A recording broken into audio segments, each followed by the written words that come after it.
Selamat pagi, selamat kita berbakti lagi dalam nama Tuhan Yesus Kristus. Selamat beribadah kembali di ibadah Yabes Ministry ini. Sebentar kita akan memulaikan ibadah online pada pagi hari ini. Mari sama-sama kita siapkan hati kita. Kita angkat pujian bersama malaikat di surga.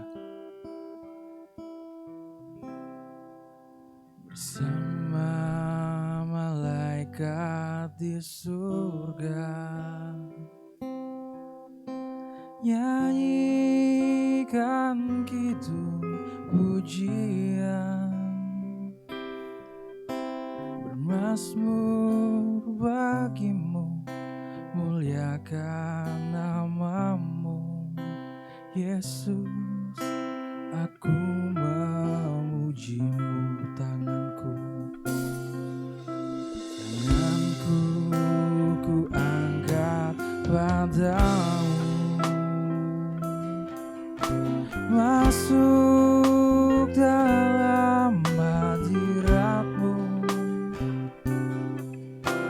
rasakan kasihmu, ku jadi milikmu, Yesus. Aku menyembah, Hosana, Hosana, Hosana. Aku memujimu, haleluya, haleluya. Aku menyembahmu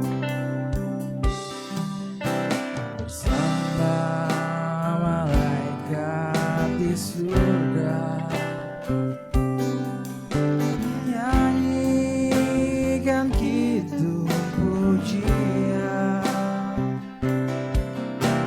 bermazmur bagimu, muliakan namamu, Yesus. Aku memuji, tanganku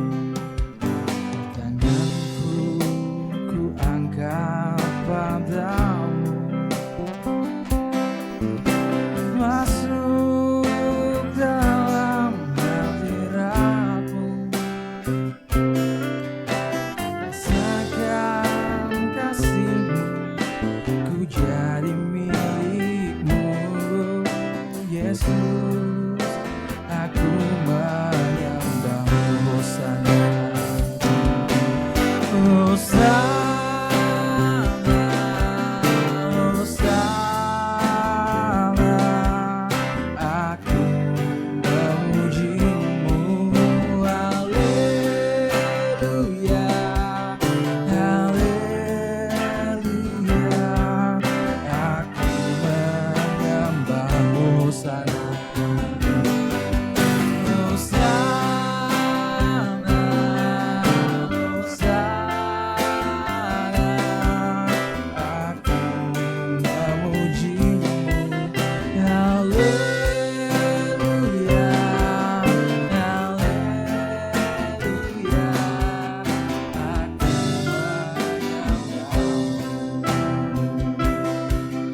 Aku menyembahmu, aku menyembahmu.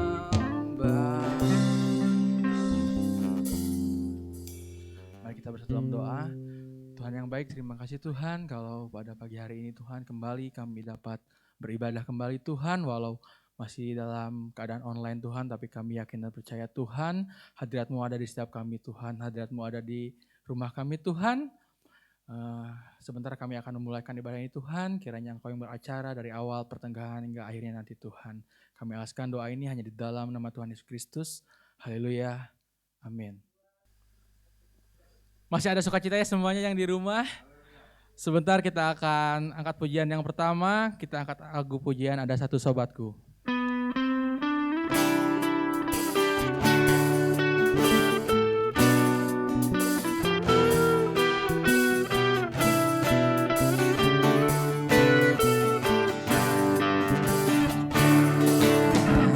Satu sobatku yang setia, pernah Dia tinggalkan diriku. Di waktu aku susah, waktu ku sendirian, Dia selalu menemani diriku. Ada satu sobatku yang setia, tak pernah Dia tinggalkan diriku. Di waktu aku susah, waktu ku sendirian, Dia selalu menemani diriku. Namanya Yesus, namanya Yesus, nama Yesus yang menghibur hati. Namanya Yesus, namanya Yesus, nama Yesus yang menghibur hatiku. Ada satu sobatku yang setia, tak pernah Dia tinggalkan diriku. Di waktu aku susah, waktu ku sendirian, Dia selalu menemani diriku. Namanya Yesus, namanya Yesus, nama Yesus yang menghibur hatiku.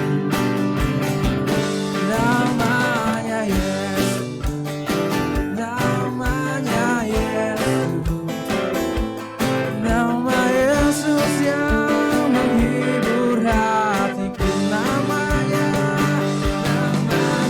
Yesus, namanya Yesus, nama Yesus yang menghibur hatiku. Amin.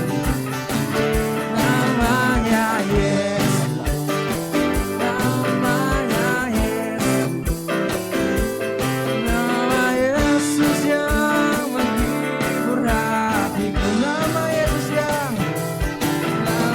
Yesus yang menghibur hatiku. Nama Yesus yang menghibur hatiku.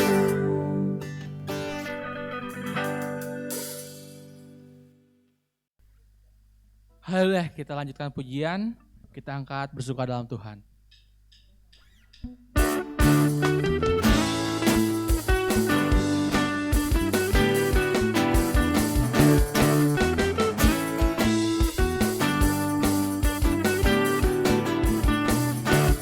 Hari ini, hari yang telah dijadikan Tuhan, mari kita bersuka.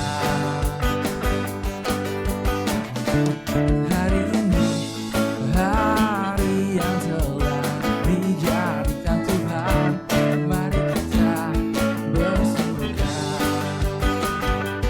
Dalam Tuhan bersuka. Dalam Tuhan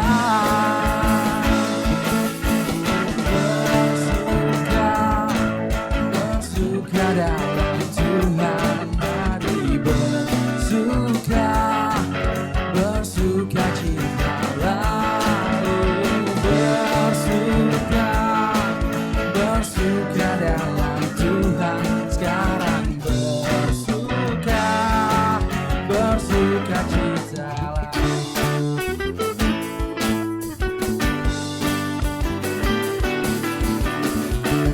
Hari ini, hari yang telah dijadikan Tuhan, mari kita bersuka. Hari ini, hari yang telah dijadikan Tuhan, mari kita bersuka dalam Tuhan. bersuka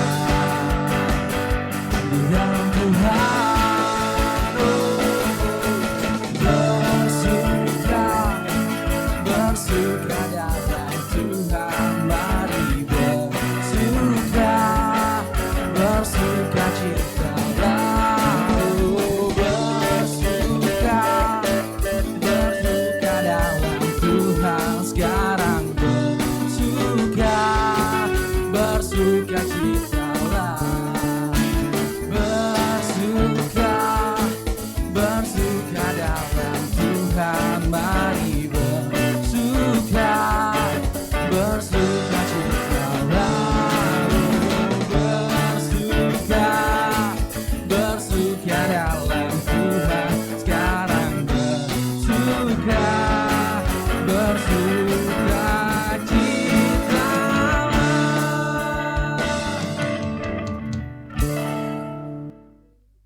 Sebentar kita akan mendengarkan sebagian daripada firman Tuhan. Mari kita siapkan hati kita. Takkan pernah ku bawa selain yang terbaik,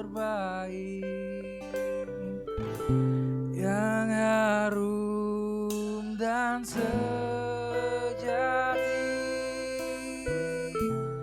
di hadapan tatamu, Yesus, ku terimalah korban syukurku ini yang mengalir di hatiku sebagai persembahanku.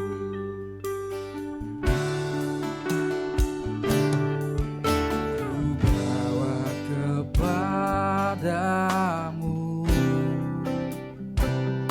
oh Tuhan, persembahanku ini. Ku ingin Engkau menerima korban syukurku melalui pujian.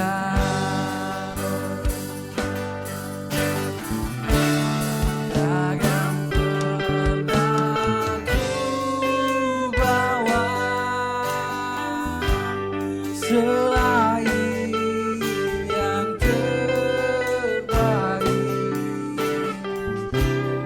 yang harum dan sejati di hadapan tatamu, Yesus, ku terimalah korban syukurku ini yang mengalir di hatiku sebagai persembahanku. Takkan pernah, takkan pernah ku bawa selain yang terbaik, yang harum dan sejati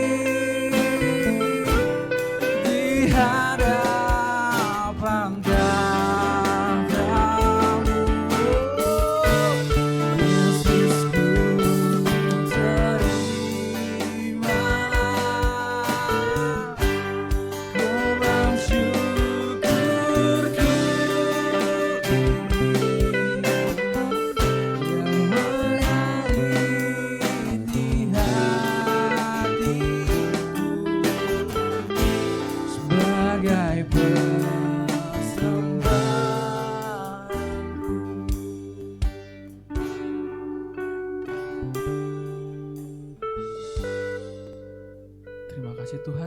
kasih.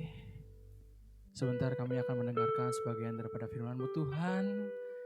Kiranya Engkau yang memberikan hati kami kekudusan Tuhan. Arahkanlah hati pikiran dan tubuh kami Tuhan agar dapat menerima firman-Mu Tuhan. Berkatilah juga hamba-Mu yang akan menyampaikan sebagian daripada firman-Mu Tuhan. Kiranya apa yang disampaikan mulut hamba-Mu Tuhan dapat menjadi rema bagi kehidupan kami. Terima kasih Tuhan, terima kasih. Kami telah berdoa hanya di dalam nama Tuhan Yesus Kristus. Haleluya. Amin. Untuk pekerjaan selanjutnya saya serahkan kepada yang bertugas. Puji nama Tuhan, Tuhan Yesus baik bagi kita semua. Saya mengucapkan selamat hari Minggu bagi jemaat Tuhan, Persekutuan Doa, Yabes Ministry Bandung. Terima kasih kepada Pastor Henry yang boleh mempercayakan saya untuk kembali dapat menyampaikan firman Tuhan pada saat ini.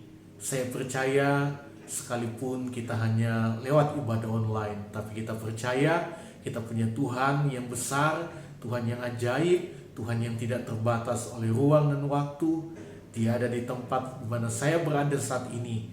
Dia juga Tuhan yang ada di tempat di mana jemaat Tuhan sedang berkumpul saat ini untuk beribadah kepada Tuhan. Saya berdoa lawatan Tuhan menjadi bagian di dalam setiap kehidupan kita. Puji nama Tuhan. Mari kita akan melihat kebenaran firman Tuhan pada saat ini yang saya beri tema lakukanlah dengan kasih. Lakukanlah dengan kasih. Kita akan melihat kebenaran firman Tuhan di dalam 1 Korintus 16 ayat 14. 1 Korintus 16 ayat 14, saya baca firman Tuhan. Lakukanlah segala pekerjaanmu dalam kasih. Jemaat Tuhan, kalau kita melihat kasih, ini adalah sesuatu yang sangat penting. Karena kasih merupakan perhiasan sesungguhnya anak-anak Tuhan, orang-orang Kristen yang percaya kepada Tuhan. Kasih ini adalah perhiasan yang tersembunyi, berbeda dengan perhiasan-perhiasan untuk tubuh jasmani kita yang kelihatan mewah. Tetapi ini adalah perhiasan batinia, buah roh yang harus selalu melekat di dalam kehidupan kita sebagai umat-umat Tuhan. Kalau kita melihat Rasul Paulus mengarahkan jemaat Tuhan yang ada di Korintus untuk mereka melakukan segala pekerjaan itu dengan kasih. Dan arahan ini adalah ulangan dari apa yang sudah dijelaskan oleh Rasul Paulus sebelumnya. Hal yang sangat penting, hal yang perlu diperhitungkan dan diperhatikan oleh jemaat Tuhan, bahkan dilakukan oleh jemaat Tuhan, yaitu hidup di dalam kasih. Supaya apa? Supaya dapat bekerja dalam kasih, dapat bekerja dengan kasih. Kita melihat Paulus sudah menjelaskan ini sebelumnya di dalam 1 Korintus 14 ayat 1. Firman Tuhan bilang, kejarlah kasih itu dan usahakanlah dirimu memperoleh karunia roh, terutama karunia untuk bernubuat. Saya baca di dalam salinan firman Allah yang hidup, firman Allah bilang, jadikanlah kasih itu tujuan saudara yang terutama. Nah, dengan demikian kita lihat lakukanlah segala pekerjaanmu dalam kasih, berarti kasih harus mengatur segala sesuatu yang kita kerjakan. Supaya segala sesuatu yang kita kerjakan itu berjalan dengan baik dan tentunya hanya berpusat kepada Tuhan, bukan kepada diri kita. Ada banyak orang mungkin yang bekerja, melayani, tetapi pelayanannya, pekerjaannya itu bukan berpusat kepada Tuhan, tetapi berpusat kepada diri sendiri. Itu bukan sesuatu yang memuliakan Tuhan. Firman Tuhan bilang segala sesuatu adalah dari Dia, dari Yesus. Dan oleh Dia dan kepada Dia, bagi Dialah kemuliaan sampai selama-lamanya. Bukan untuk kita, bukan untuk eh, semua orang Kristen, bukan. Kita mengerjakan itu hanya untuk kemuliaan Tuhan. Itu sebabnya nasihat firman Tuhan yang datang bukan hanya kepada jemaat Tuhan di Korintus, tapi saya percaya datang kepada setiap kita saat ini. Kerjakanlah pelayananmu dengan kasih. Segala pekerjaan, ya, sekali lagi, segala pekerjaan ini menunjuk kepada pelayanan kita, ya, pelayanan dalam bentuk apapun yang Tuhan percayakan di dalam setiap kehidupan kita. Ya. Mungkin kita sebagai pemimpin pujian, sebagai singer, sebagai pemain musik, bahkan mungkin kita penerima tamu. Itu adalah satu pelayanan, satu pekerjaan yang Tuhan percayakan kepada kita untuk kita lakukan. Dan nasihat dari firman Allah, lakukanlah itu dengan kasih. Supaya apa? Supaya apa yang kita lakukan itu memuliakan Tuhan. Segala pekerjaan juga ini menunjuk kepada apa? Karunia-karunia yang diberikan oleh Roh Kudus kepada jemaat Tuhan. Karena tadi dikatakan karunia-karunia, ada karunia bernubuat, ya, tercatat dalam Alkitab, ada karunia menyembuhkan, mengerjakan mujizat, karunia berbahasa roh.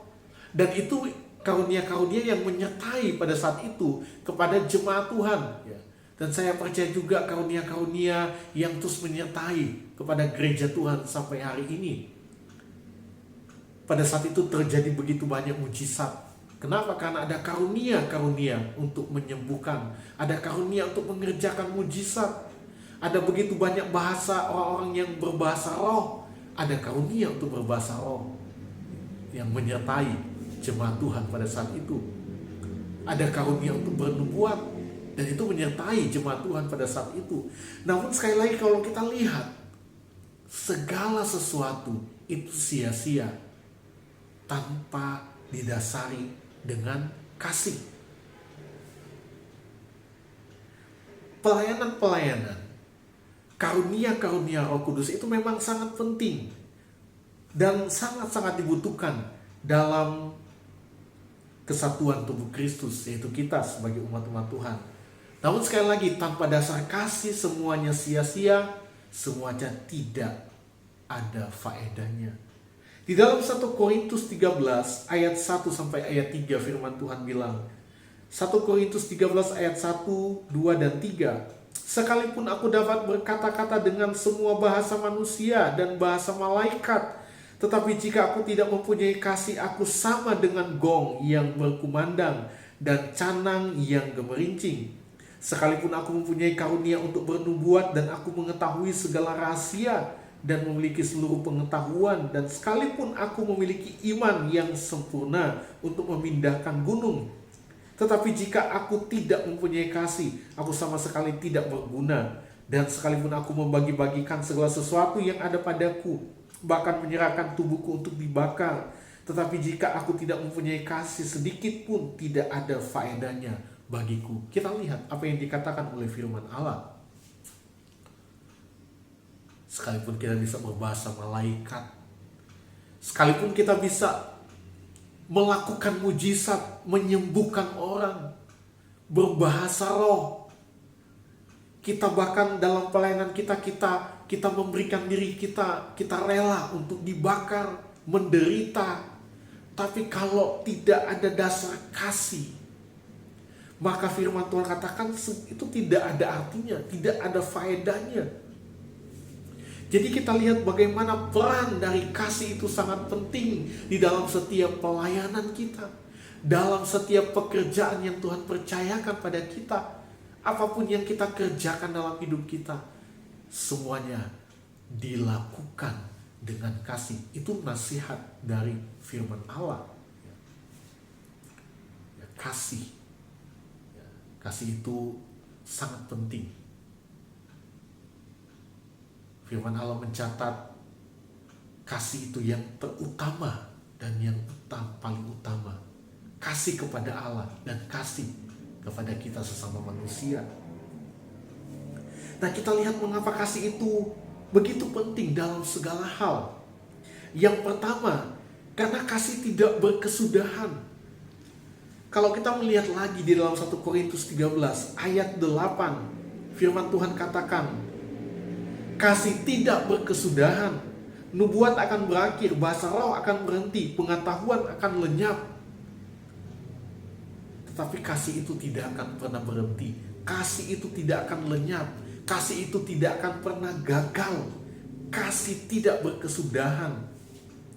Kata berkesudahan itu memakai kata ekpipto dalam bahasa Yunani, yang berarti gagal, jatuh, sia-sia. Jadi kasih itu nggak gagal, nggak akan pernah gagal. Kasih itu nggak akan pernah sia-sia.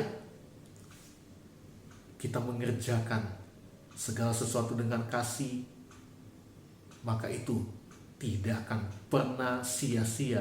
Itu akan diperhitungkan oleh Tuhan.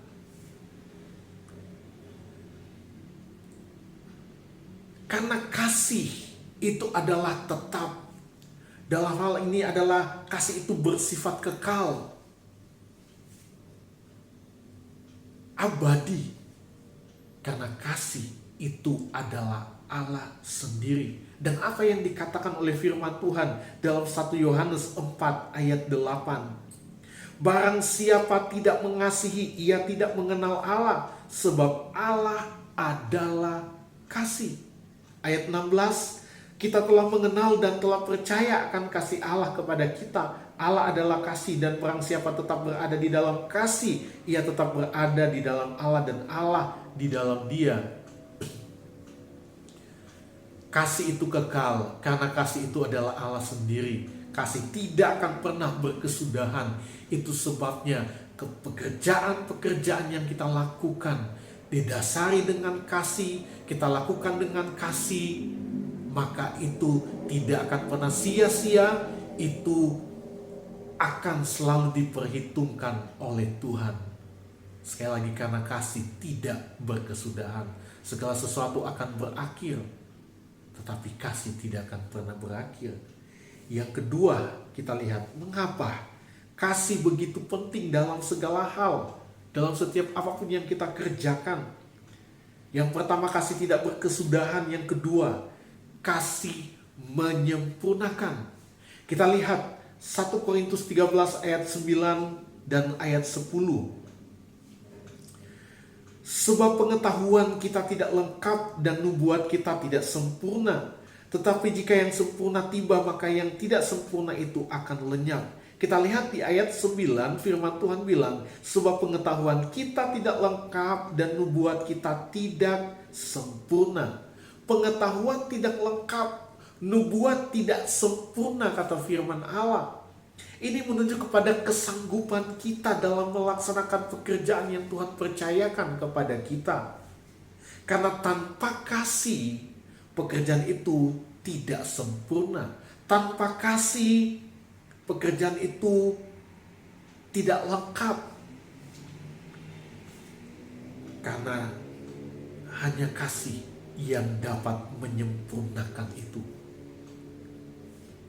Sekalipun pekerjaan-pekerjaan itu disertai dengan pengetahuan, dengan nubuat, tetapi sekali lagi dikatakan tidak sempurna, tidak lengkap kalau tidak ada kasih. Karena tanpa kasih, kita lihat, tanpa kasih seseorang bisa menjadi sombong. Ya, ada orang-orang yang melayani Tuhan yang mungkin karena dengan begitu hebat Tuhan pakai kehidupannya, sehingga pada akhirnya mungkin dia merasa bahwa itu adalah kehebatannya sendiri. Dia mulai sombong, mulai angkuh, yang pada akhirnya apa yang dia kerjakan itu berakhir dengan sia-sia. Pengetahuan, nubuat-nubuat yang menyertai pelayanannya menjadi sia-sia. Kenapa? Karena kesombongan. Firman Tuhan katakan, Allah menentang orang yang congkak, orang yang sombong. Itu sebabnya lakukanlah pekerjaanmu dalam kasih, dengan kasih. Karena kasih yang akan menyempurnakan itu.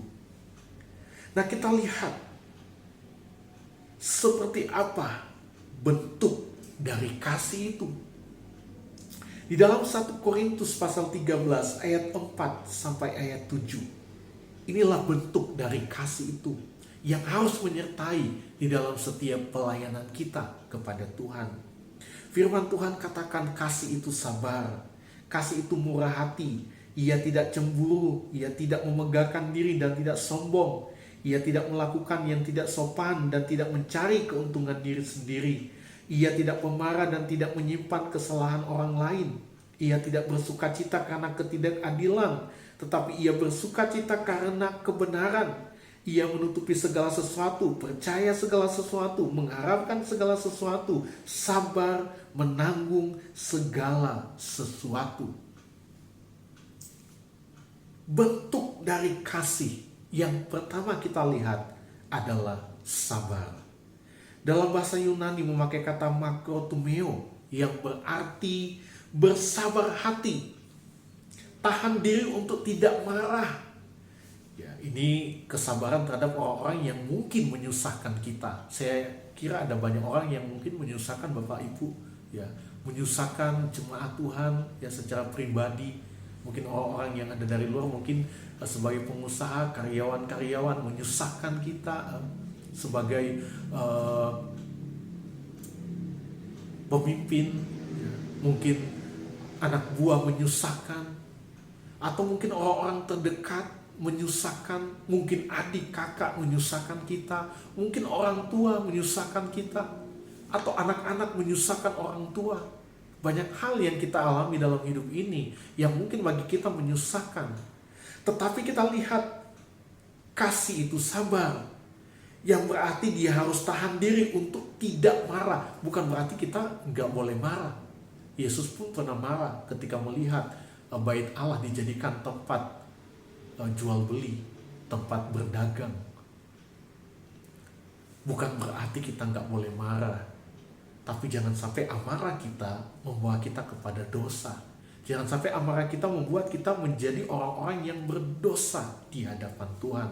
Karena emosi, karena mungkin sudah terlalu marah yang pada akhirnya berakhir kepada sesuatu yang tidak menyenangkan hati Tuhan. Sabar, tahan untuk tidak berdosa di hadapan Tuhan.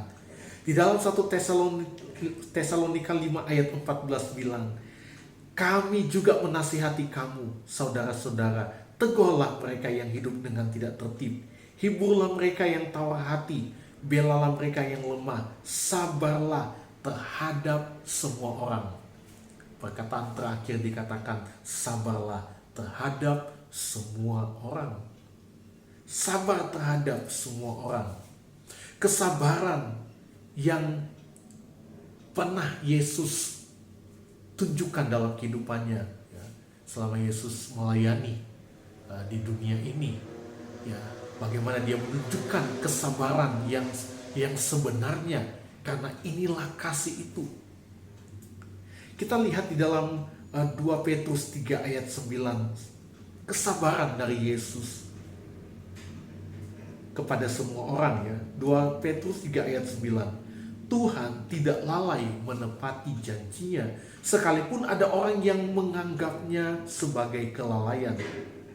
Kita lihat di sini dikatakan, tetapi ia sabar terhadap kamu, karena ia menghendaki supaya jangan ada yang binasa, melainkan supaya semua orang berbalik dan bertobat. Kita lihat kesabaran Allah kepada kamu, kepada semua manusia yang berdosa. Dia sabar. Kalau Tuhan Yesus itu nggak sabar, tidak ada keselamatan yang terjadi dalam hidup kita. Kita nggak menikmati janji Tuhan. Kita tidak menikmati keselamatan. Yang ada hanya kebinasaan. Tetapi kita lihat karena kesabaran Yesus membuat kita menikmati kasih karunia dan keselamatan yang daripada Tuhan. Itu sebabnya kita pun harus menjadi anak-anak Tuhan yang sabar dalam melakukan setiap pekerjaan yang Tuhan percayakan kepada kita. Sabar melakukan setiap pelayanan yang Tuhan percayakan kepada kita. Sabar di sini juga adalah sabar dalam menantikan Tuhan. Ya, menantikan, kita adalah orang-orang yang sedang menantikan kedatangan Tuhan kedua kali. Ini adalah penantian yang sangat penting. Saya kira ada banyak penantian dalam hidup kita. Ya, mungkin kita sedang menanti sesuatu yang menjadi doa kita, dan kita sedang menanti, sedang menunggu jawaban dari Tuhan. Banyak hal yang terjadi dalam hidup kita yang namanya penantian. Tetapi saya mau katakan ada penantian yang lebih penting. Ada sesuatu yang saya kira sebagai umat-umat Tuhan yang sedang kita tunggu, yang sangat-sangat penting, yaitu kedatangan Tuhan Yesus kedua kali. Waktu kita menantikan kedatangan Tuhan, ataupun waktu kita menantikan jawaban dari Tuhan dari pergumulan doa kita, jangan lekas tawar hati. Itu yang namanya sabar. Tidak lekas tawar hati. Bahkan di saat ada kesukaran, dia tidak akan tawar hati. Abraham, kita lihat, adalah seorang yang menantikan janji Tuhan sekalipun bertahun-tahun, dan dia belum mengalami janji Tuhan itu. Tetapi firman Allah mengatakan dia tidak tawar hati. Ibrani 6 ayat 15. Abraham menanti dengan sabar, dan dengan demikian ia memperoleh apa yang dijanjikan kepadanya.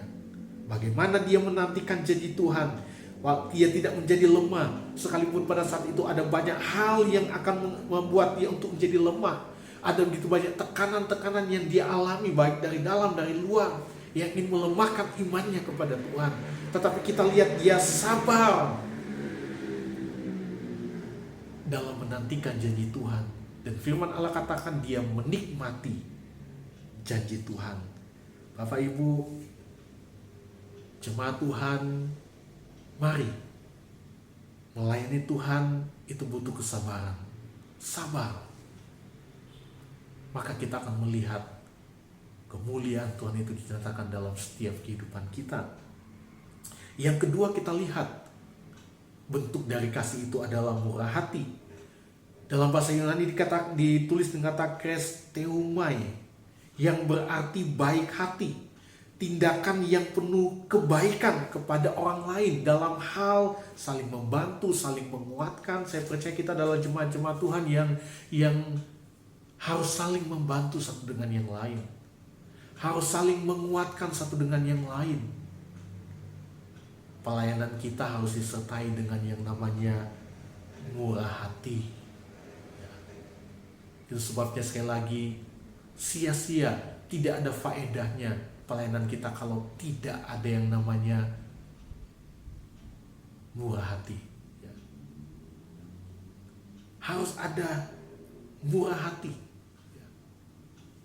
Kasih, yaitu murah hati. Melayanilah dengan kemurahan hati. Di dalam Injil Matius 5 ayat 7, firman Tuhan bilang, berbahagialah orang yang murah hatinya, karena mereka akan beroleh kemurahan. Orang yang murah hati, yang dimaksud oleh firman Tuhan seperti ini. Orang yang murah hati kepada orang lain, orang yang murah hati itu akan menikmati kemurahan hati Bapa. Dia pun akan mengalami pertolongan Tuhan. Dia pun akan mengalami yang namanya mujizat dari Tuhan. Dia pun akan mengalami yang namanya sesuatu yang luar biasa dari Tuhan. Hanya terjadi oleh karena kemurahan hati Tuhan. Namun itu maksudnya kita alami kemurahan hati Tuhan di saat kita pun menjadi orang-orang yang murah hati dalam kita melayani Tuhan. Nah, kita lihat yang ketiga, bentuk dari kasih itu yang harus menyertai dalam setiap pelayanan kita adalah tidak cemburu. Kata tidak cemburu ini memakai kata selo, yang berarti mendidih atau panas dengan kedengkian, ya, benci, iri hati. Jadi Tidak cemburu berarti tidak mendidih atau tidak panas dengan kedengkian, tidak benci, tidak iri hati. Itu yang namanya tidak cemburu. Kalau kita melihat di dalam perjanjian lama, ada saudara-saudara Yusuf, dan Alkitab mencatat mereka adalah orang-orang yang penuh dengan iri hati, kecemburuan terhadap Yusuf.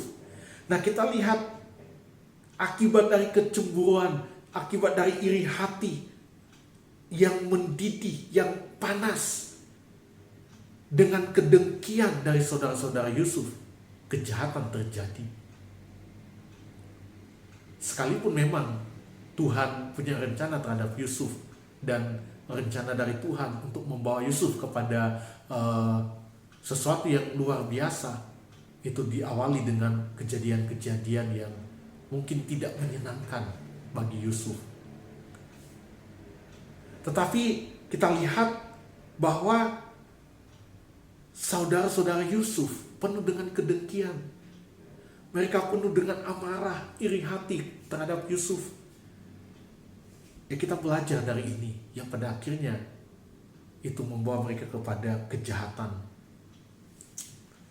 Jemaat Tuhan yang dikasihi oleh Tuhan, dalam kita melayani Tuhan, mari jangan ada iri hati, jangan ada kecemburuan, supaya pelayanan dan pengiringan kita kepada Tuhan itu tidak menjadi sia-sia.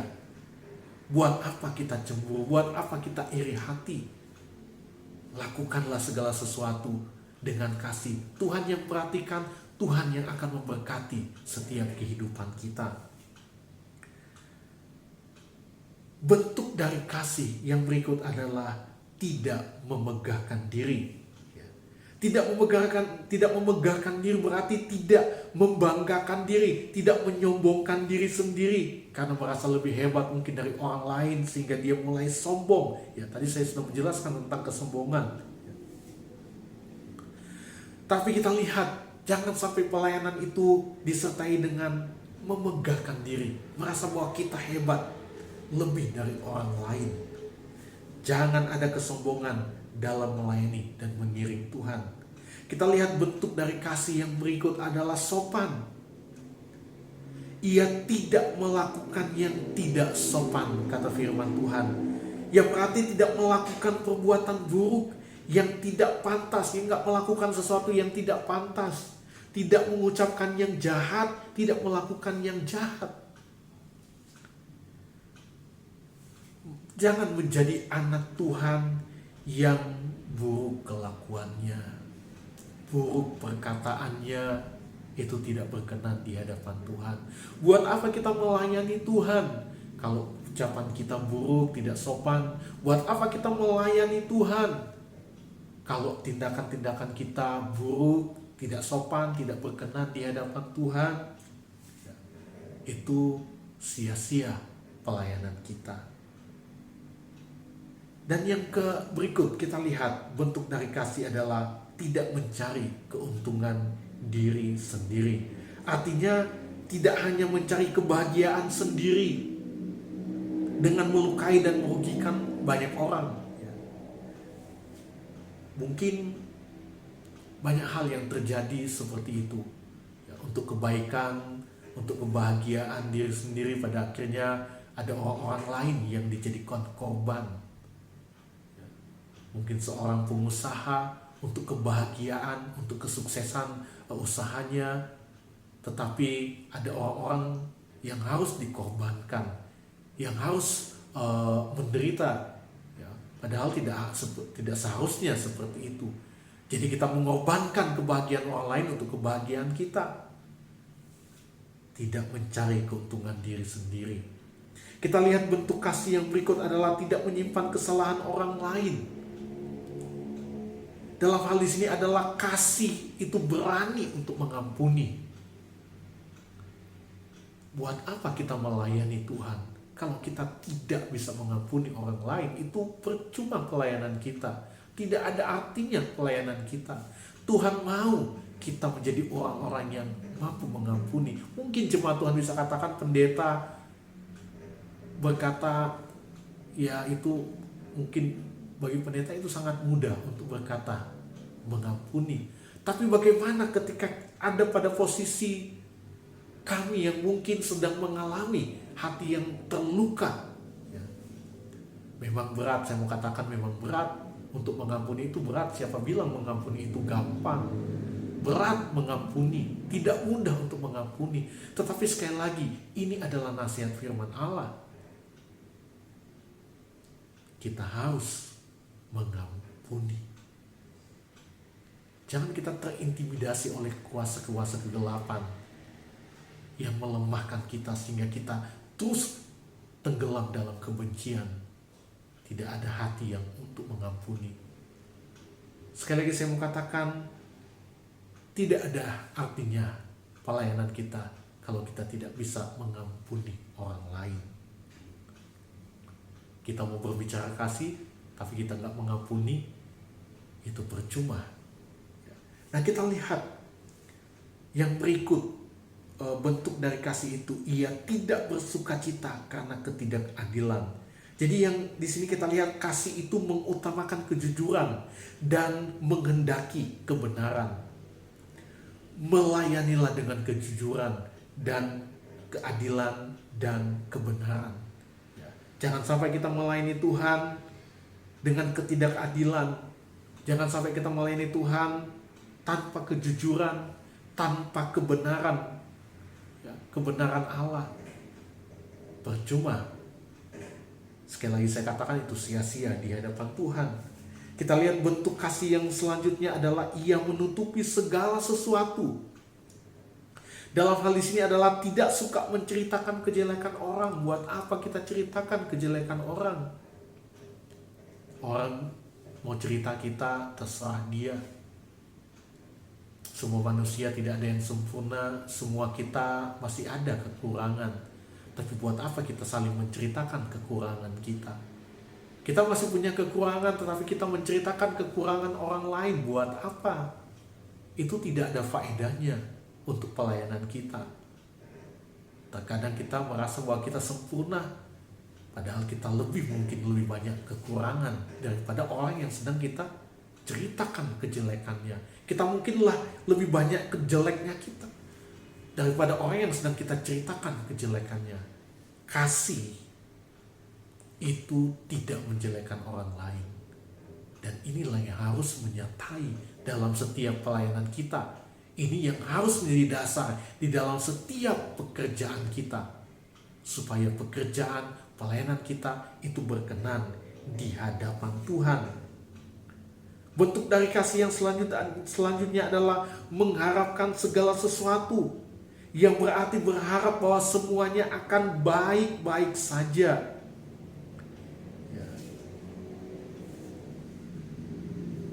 Optimis, jangan pesimis untuk masa depan kita. Percayalah, sekalipun mungkin bagi kita mungkin masa depan sepertinya tidak ada kebahagiaan dengan keadaan yang sedang terjadi di hari-hari ini. Tetapi optimis, ini yang harus menyertai dalam setiap pelayanan kita. Mengharapkan segala sesuatu, kita optimis bahwa dengan Tuhan semuanya akan berjalan dengan baik. Sekalipun ada banyak tantangan, tapi Tuhan pasti buka jalan. Tuhan pasti tolong. Tidak mungkin Tuhan akan membiarkan. Ini adalah pengharapan yang teguh kepada Tuhan, yang seharusnya ada dalam kehidupan kita sebagai anak-anak Tuhan. Pengharapan yang teguh kepada Tuhan untuk masa depan, bahwa bersama Tuhan pasti ada kemenangan. Amin. Kita lihat bentuk kasih yang selanjutnya adalah sabar menanggung segala sesuatu. Yang berarti di sini adalah tidak bersungut-sungut dalam menghadapi kesukaran, tidak mempersalahkan Tuhan. Ada banyak umat Tuhan yang sering kali mungkin mempersalahkan Tuhan ketika dia jatuh di dalam setiap persoalan hidup. Kita ingat dalam perjanjian lama ada bangsa Israel yang sering kali bersungut-sungut kepada Tuhan ketika mereka dalam perjalanan untuk masuk ke tanah Kanaan. Persungutan terjadi dalam perjalanan itu, bukan hanya sekali, dua kali, tetapi terus terjadi. Sampai pada akhirnya kalau kita lihat generasi pertama dari orang Israel itu tidak ada yang masuk ke tanah Kanaan. Yosua dan Kaleb yang masuk. Kenapa? Karena perjalanan mereka disertai dengan persungutan. Buat apa kita melayani Tuhan kalau ada persungutan? Buat apa kita melayani Tuhan kalau kita mempersalahkan Tuhan dengan apa yang sedang kita alami? Bangsa Israel bertahun-tahun, tapi mereka tidak bisa masuk ke tanah Kanaan. Kita mungkin melayani udah lama bertahun-tahun, tapi karena ada persungutan, kita tidak bisa menikmati berkat Tuhan, kita tidak bisa menikmati setiap janji Tuhan. Jangan ada persungutan di hadapan Tuhan, seolah-olah bahwa Tuhanlah yang mendatangkan segala sesuatu yang tidak baik bagi kita. Ingat, Tuhan tidak pernah mengerjakan yang tidak baik bagi kita. Dia adalah Tuhan yang baik, dan Dia selalu memberikan yang terbaik dalam kehidupan kita. Kasih itu tidak menyerah, tetapi kasih itu harus terus maju sampai menang. Kasih yang harus menyertai pekerjaan pelayanan kita kepada Tuhan, sehingga segala sesuatu menjadi baik dan tentunya ada faedahnya. Itu tidak sia-sia, tetapi itu mempermuliakan nama Tuhan. Milikilah kasih Allah dan lakukanlah pekerjaanmu dengan kasih, karena tanpa kasih semua sia-sia. Allah adalah kasih, dan kasih itu kekal. Kasih itu abadi sampai selama-lamanya. Puji nama Tuhan. Tuhan Yesus memberkati kita semua. Biarlah kebenaran firman Tuhan saat ini boleh menjadi kekuatan dalam perjalanan hidup kita, dalam setiap pelayanan kita kepada Tuhan, dalam setiap pekerjaan kita, sehingga sekali lagi saya mau katakan, segala sesuatu tidak menjadi sia-sia, tetapi mempermuliakan nama Tuhan. Tuhan Yesus memberkati kita. Mari kita akan berdoa buat kebenaran firman Tuhan. Juga kita akan menutup ibadah kita pada saat ini. Terima kasih Bapa kami yang baik. Kami bersyukur kepadamu, kasih dan anugerah-Mu yang sudah menyertai kami sampai saat ini. Kami boleh ada, kami bersyukur Tuhan boleh mempercayakan kami setiap pelayanan-pelayanan kepadamu, setiap pekerjaan-pekerjaan ini. Ajar kami melakukan itu semua dengan kasih. Ajar kami mendasari itu semua dengan kasih, sehingga segala sesuatu boleh berjalan dengan baik. Bukan berpusat kepada kami, tetapi hanya berpusat kepada Tuhan dan untuk kemuliaan nama Tuhan. Terima kasih Tuhan, terima kasih. Kami sudah melihat bentuk-bentuk dari kasih itu. Biarlah kami boleh hidup di dalamnya Tuhan. Biarlah kami boleh hidup di dalamnya, dan kami akan melihat kemenangan-kemenangan Tuhan kerjakan bagi setiap kehidupan kami. Tuhan limpahkan kepada kami apa yang menjadi bagian kami. Terima kasih Bapa. Hamba berdoa berkati setiap pribadi, jemaat Tuhan, persekutuan doa Yabes Ministry Bandung. Hamba berdoa dari Pendeta Henry, Tuhan berkati juga istri anak-anaknya Tuhan. Berkati pelayanannya, berkati studinya, apapun yang menjadi pergumulannya, Engkau sumber jawabannya. Tuhan terus tambahkan hikmat dan urapan menyertai dalam kehidupannya, sehingga dalam setiap pelayanannya kami boleh melihat banyak jiwa-jiwa akan datang kepadamu, diberkati oleh Tuhan. Berkati semua jemaat Tuhan, berkati pekerjaan, berkati usaha mereka, berkati studi mereka, apapun menjadi doa pergumulan mereka, hanya Engkaulah sumber jawabannya. Dan ajar mereka untuk tetap ada di dalam Engkau, dan tetap mengerjakan segala sesuatu dengan kasih yang daripadamu Tuhan. Terima kasih Bapa, terima kasih Tuhan Yesus. Kami bersyukur untuk hari ini, untuk ibadah ini, untuk setiap pujian penyembahan ini, untuk firman Tuhan ini. Kami percaya Tuhan ada, dan Tuhan yang membalaskan berkat dalam kehidupan kami. Terima kasih Tuhan Yesus. Terima kasih Bapa yang baik. Terima kasih. Kami akan mengakhiri ibadah pada saat ini. Kami berdoa menyerahkan hanya dalam nama Tuhan Yesus Kristus. Tuhan memberkati dan melindungi engkau. Tuhan menyinari engkau dengan wajah-Nya dan memberi engkau kasih karunia. Tuhan menghadapkan wajah-Nya kepadamu dan memberi engkau damai sejahtera. Mari kita terima berkat dari Allah Bapa, cinta kasih dan damai sejahtera dari Putranya di dalam persekutuan, kekuatan, dan penghiburan oleh Allah Roh Kudus menyertai kita mulai saat ini sampai Maranatha, Tuhan Yesus datang kembali. Di dalam nama Tuhan Yesus Kristus kami berdoa, haleluya, amin. Tuhan memberkati, selamat hari Minggu.